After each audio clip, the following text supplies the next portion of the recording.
Well, there's another panel, part of some more textures. We'll see about soldering around this jewel here.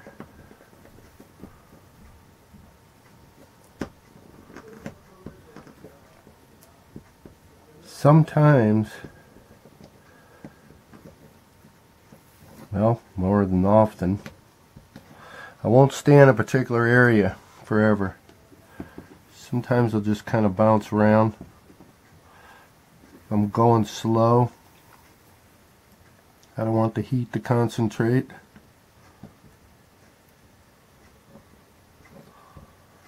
Wow, that's a good bead. Good groove on. Sometimes that feeling just comes around and just keep feeding the barrel and feels like you can see, wow, this is just really cooperating really nice.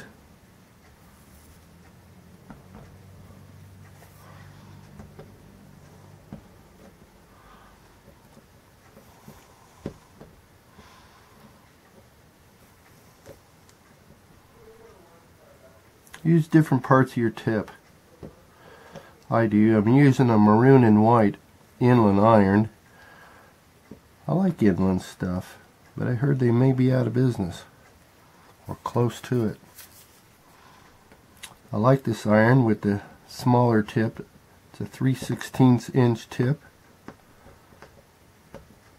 Cheap iron, inexpensive I should say. And I can get some super duper lines out of it, except it doesn't have a fast recovery. In other words, I'm expiring the heat out of this dude quite easily. Pouring it on, as they say. There's no rheostat. I don't use rheostats, never have. I use the soldering iron full on. If I'm going to solder or turn on the iron, I feel that I'm going to solder, so I don't need a rheostat. Heck, the iron can't keep up with me. Hardy har.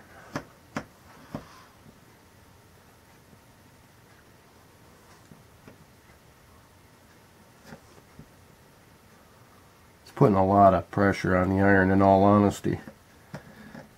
This tip's got to maintain around 900 degrees, so for cheap iron it's doing an incredibly good job. Like I said, I really like these irons.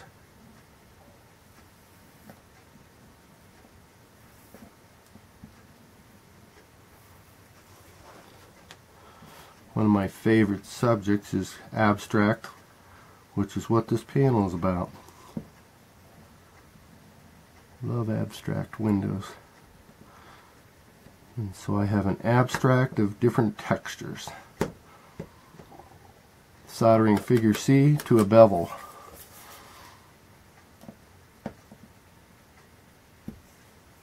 So, let's call it quits at this point.